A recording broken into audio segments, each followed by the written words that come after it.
Ninive révèle le secret. Avez-vous aussi du mal à comprendre pourquoi, après avoir cru au Seigneur depuis des années, nous vivons toujours dans les péchés, incapables de nous en extirper? Avez-vous aussi peur de la fin qui nous attend si nous ne nous repentons pas vraiment? Aujourd'hui, nous allons explorer cette question à travers une profonde comparaison en Sodome et Ninive, les destins différents de deux villes qui nous révèlent le vrai sens de la repentance. Le Seigneur nous a mis en garde, mais si vous ne vous repentez, vous périrez tous également, Luc 13h3. Cette déclaration est plus qu'un avertissement, c'est un rappel et un appel à notre égard, si nous ne nous repentons pas véritablement, la fin du péché qui nous attend sera inévitable. Qu'est-ce donc que la vraie repentance? Que signifie la repentance? Comment la repentance affecte-t-elle notre destin? Aujourd'hui, découvrons les réponses à travers l'histoire de deux villes de la Bible, Sodome et Ninive. 1. Sodome et Ninive, les fins distinctes. Tout d'abord, voyons les fins de ces deux villes. La destruction de la ville de Sodome. Sodome était une ville pleine de péchés dont les habitants se sont obstinément rebellés contre Dieu et ont méprisé ses avertissements. Même face à la colère de Dieu, ils ne se sont pas repentis et ont même intensifié leur méchanceté. Finalement, Dieu a fait descendre le feu du ciel, détruisant la ville si complètement qu'il ne restait plus aucune trace de vie. Le changement de Ninive. Cliquez sur la photo de mon profil, et dans ma bio, vous trouverez un groupe d'études bibliques gratuites, où nous étudions la parole du Seigneur tous les soirs pour nous préparer à l'accueil du retour du Seigneur. La ville de Ninive a également subi le jugement de Dieu à cause de la gravité de ses péchés. Dieu a envoyé un avertissement par l'intermédiaire du prophète Jonas, encore 40 jours, et Ninive est détruite. Et Jonas 3h4. Cependant, contrairement aux habitants de Sodome, les Ninivites se sont repentis, du roi au peuple. Ils ont jeûné, se sont couverts de sacs et de cendres, ont demandé pardon à Dieu et ont renoncé à leurs mauvaises actions. Observant leur repentance, Dieu a rétracté son jugement sur eux, les épargnant de désastres. Le sort des deux villes est très différent, Sodome a été détruite et Ninive a été épargnée. Réfléchissons sur la question suivante, pourquoi Sodome a-t-elle été détruite? Le Seigneur Jésus a dit, ce jugement c'est que, la lumière étant venue dans le monde, les hommes ont préféré les ténèbres à la lumière, parce que leurs œuvres étaient mauvaises, Jean 3h19. C'est exactement ce qui est arrivé aux habitants de Sodome. Ils connaissaient leurs péchés, mais ont choisi de continuer à s'y adonner, au point d'être hostiles à Dieu. Leur cœur s'est endurci et ils ont perdu toute sensibilité au péché. Ce n'est pas qu'ils n'étaient pas conscients du mal qu'ils faisaient, mais ils ont choisi d'ignorer les avertissements de Dieu et ont refusé de se repentir. Qu'est-ce que cela nous apprend? En tant que croyants, avons-nous déjà eu un état d'esprit similaire? Lorsque nous commettons des erreurs dans notre vie, ne sous-estimons-nous pas nos problèmes en pensant que Dieu pardonnera tout? Mais en fait, si nous ne nous repentons pas de nos péchés, la fin ultime qui nous attend sera clairement visible. En revanche, les Ninivites ont eu une attitude tout à fait différente. Cliquez sur la photo de mon profil, et dans ma bio, vous trouverez un groupe d'études bibliques gratuites, où nous étudions la parole du Seigneur tous les soirs pour nous préparer à l'accueil du retour du Seigneur. Voyons comment ils se sont repentis, dès que les Ninivites ont entendu l'avertissement du prophète Jonas, ils ont immédiatement commencé à jeûner et à prier, implorant le pardon de Dieu. Cette réaction immédiate montre leur crainte de Dieu. Non seulement ils ont montré extérieurement leur repentance, mais plus important encore, ils ont confessé leurs péchés dans leur cœur, ont éprouvé des remords du plus profond de leur cœur et ont résolu de changer. Leur manifestation n'était pas une simple formalité, mais une véritable transformation. La Bible rapporte, Dieu vit qu'ils agissaient ainsi et qu'ils revenaient de leur mauvaise voie. Alors Dieu se repentit du mal qu'il avait résolu de leur faire, et il ne le fit pas, Jonas 3h10. Dieu n'a pas accordé l'importance à leurs prières, mais à leurs actions réelles, ils ont cessé de commettre des péchés et sont retournés complètement de leur mauvaise voie. Le salut des Ninivites nous montre que la vraie repentance n'est pas seulement une confession, mais un changement d'action. Beaucoup de gens mal comprennent le sens du mot « repentance », pensant qu'ils peuvent recevoir le pardon de Dieu en confessant continuellement leurs péchés et en priant. En fait, la repentance n'est pas une simple confession du péché, mais un détournement complet du péché. Le Seigneur Jésus a dit, « Soyez donc parfaits, comme votre Père Céleste est parfait » Matthieu 5h48. Cela montre que ce que Dieu exige de nous, ce n'est pas seulement de confesser nos péchés, mais de devenir saints et parfaits. Cependant, dans la réalité, nous constatons souvent que même si nous confessons nos péchés, nous commettons toujours les mêmes en peu de temps. Cliquez sur la photo de mon profil, et dans ma bio, vous trouverez un groupe d'études bibliques gratuites, où nous étudions la parole du Seigneur tous les soirs pour nous préparer à l'accueil du retour du Seigneur. Nous savons au fond de nous-mêmes que nous ne devrions pas mentir, juger ou envier, mais nous ne pouvons pas nous en empêcher. Qu'est-ce que cela signifie? Cela signifie que notre nature pécheresse n'est pas résolue et que nous avons besoin d'un changement plus profond. Alors, comment devons-nous imiter les Ninivites pour nous repentir et être agréables à Dieu? Si vous voulez en savoir plus sur la vérité de la repentance authentique, cliquez sur le lien WhatsApp sur la page d'accueil de ma chaîne et rejoignez gratuitement notre groupe d'études bibliques, afin qu'ensemble nous puissions marcher sur le chemin vers la repentance authentique et recevoir le pardon et le salut du Seigneur. Pourquoi vivez-vous encore dans le péché après des années de foi? Ninive révèle le secret.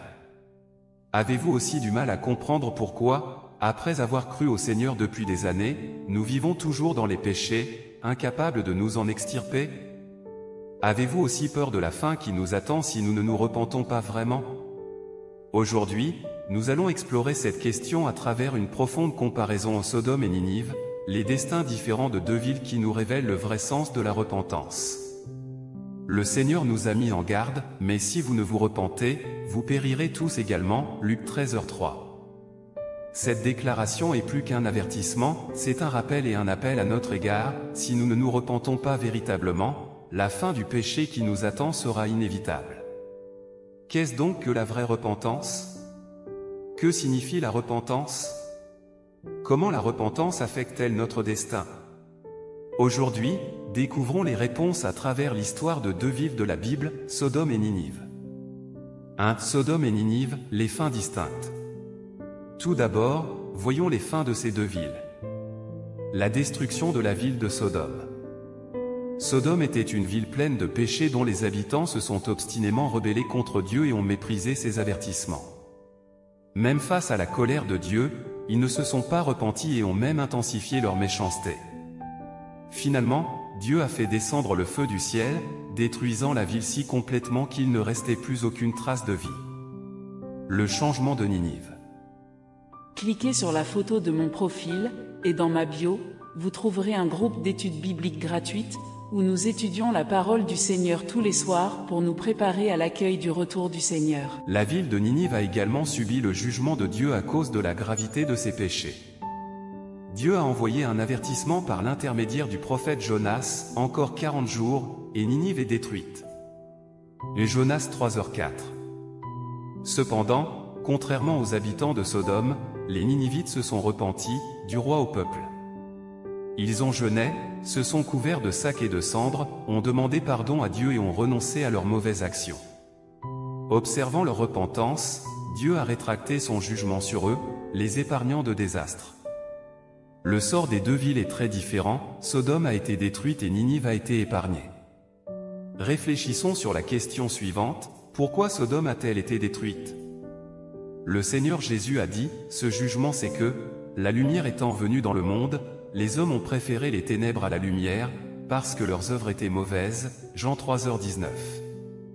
C'est exactement ce qui est arrivé aux habitants de Sodome. Ils connaissaient leurs péchés, mais ont choisi de continuer à s'y adonner, au point d'être hostiles à Dieu. Leur cœur s'est endurci et ils ont perdu toute sensibilité au péché. Ce n'est pas qu'ils n'étaient pas conscients du mal qu'ils faisaient, mais ils ont choisi d'ignorer les avertissements de Dieu et ont refusé de se repentir. Qu'est-ce que cela nous apprend? En tant que croyants, avons-nous déjà eu un état d'esprit similaire? Lorsque nous commettons des erreurs dans notre vie, ne sous-estimons-nous pas nos problèmes en pensant que Dieu pardonnera tout? Mais en fait, si nous ne nous repentons pas de nos péchés, la fin ultime qui nous attend sera clairement visible. En revanche, les Ninivites ont eu une attitude tout à fait différente. Cliquez sur la photo de mon profil, et dans ma bio, vous trouverez un groupe d'études bibliques gratuites, où nous étudions la parole du Seigneur tous les soirs pour nous préparer à l'accueil du retour du Seigneur. Voyons comment ils se sont repentis. Dès que les Ninivites ont entendu l'avertissement du prophète Jonas, ils ont immédiatement commencé à jeûner et à prier, implorant le pardon de Dieu. Cette réaction immédiate montre leur crainte de Dieu. Non seulement ils ont montré extérieurement leur repentance, mais plus important encore, ils ont confessé leurs péchés dans leur cœur, ont éprouvé des remords du plus profond de leur cœur et ont résolu de changer.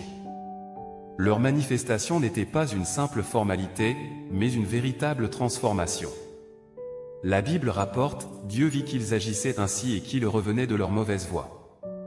Alors Dieu se repentit du mal qu'il avait résolu de leur faire, et il ne le fit pas, Jonas 3h10. Dieu n'a pas accordé l'importance à leurs prières, mais à leurs actions réelles. Ils ont cessé de commettre des péchés et sont retournés complètement de leur mauvaise voie. Le salut des Ninivites nous montre que la vraie repentance n'est pas seulement une confession, mais un changement d'action. Beaucoup de gens mal comprennent le sens du mot « repentance », pensant qu'ils peuvent recevoir le pardon de Dieu en confessant continuellement leurs péchés et en priant. En fait, la repentance n'est pas une simple confession du péché, mais un détournement complet du péché. Le Seigneur Jésus a dit « Soyez donc parfaits, comme votre Père Céleste est parfait » Matthieu 5h48. Cela montre que ce que Dieu exige de nous, ce n'est pas seulement de confesser nos péchés, mais de devenir saints et parfaits. Cependant, dans la réalité, nous constatons souvent que même si nous confessons nos péchés, nous commettons toujours les mêmes en peu de temps. Cliquez sur la photo de mon profil, et dans ma bio, vous trouverez un groupe d'études bibliques gratuites, où nous étudions la parole du Seigneur tous les soirs pour nous préparer à l'accueil du retour du Seigneur. Nous savons au fond de nous-mêmes que nous ne devrions pas mentir, juger ou envier, mais nous ne pouvons pas nous en empêcher. Qu'est-ce que cela signifie? Cela signifie que notre nature pécheresse n'est pas résolue et que nous avons besoin d'un changement plus profond. Alors, comment devons-nous imiter les Ninivites pour nous repentir et être agréables à Dieu? Si vous voulez en savoir plus sur la vérité de la repentance authentique, cliquez sur le lien WhatsApp sur la page d'accueil de ma chaîne et rejoignez gratuitement notre groupe d'études bibliques, afin qu'ensemble nous puissions marcher sur le chemin vers la repentance authentique et recevoir le pardon et le salut du Seigneur. Pourquoi vivez-vous encore dans le péché après des années de foi? Ninive révèle le secret. Avez-vous aussi du mal à comprendre pourquoi, après avoir cru au Seigneur depuis des années, nous vivons toujours dans les péchés, incapables de nous en extirper? Avez-vous aussi peur de la fin qui nous attend si nous ne nous repentons pas vraiment? Aujourd'hui, nous allons explorer cette question à travers une profonde comparaison en Sodome et Ninive, les destins différents de deux villes qui nous révèlent le vrai sens de la repentance. Le Seigneur nous a mis en garde, mais si vous ne vous repentez, vous périrez tous également, Luc 13h3. Cette déclaration est plus qu'un avertissement, c'est un rappel et un appel à notre égard. Si nous ne nous repentons pas véritablement, la fin du péché qui nous attend sera inévitable. Qu'est-ce donc que la vraie repentance? Que signifie la repentance? Comment la repentance affecte-t-elle notre destin? Aujourd'hui, découvrons les réponses à travers l'histoire de deux villes de la Bible, Sodome et Ninive. 1. Sodome et Ninive, les fins distinctes. Tout d'abord, voyons les fins de ces deux villes. La destruction de la ville de Sodome. Sodome était une ville pleine de péchés dont les habitants se sont obstinément rebellés contre Dieu et ont méprisé ses avertissements. Même face à la colère de Dieu, ils ne se sont pas repentis et ont même intensifié leur méchanceté.